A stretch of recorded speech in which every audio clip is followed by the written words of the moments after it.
You ask Tiger to solve. This deals with linear equations with one unknown. The final result is x equals 2/3. Let's solve it step by step. Simplify the expression. Group like terms. Simplify the arithmetic.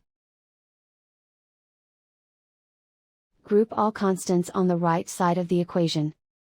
Add 10 to both sides. Simplify the arithmetic.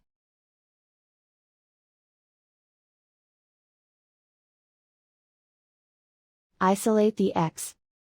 Divide both sides by 15. Simplify the fraction. Find the greatest common factor of the numerator and denominator.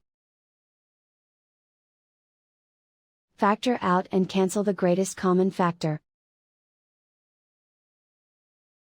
And so the final result is x equals 2/3.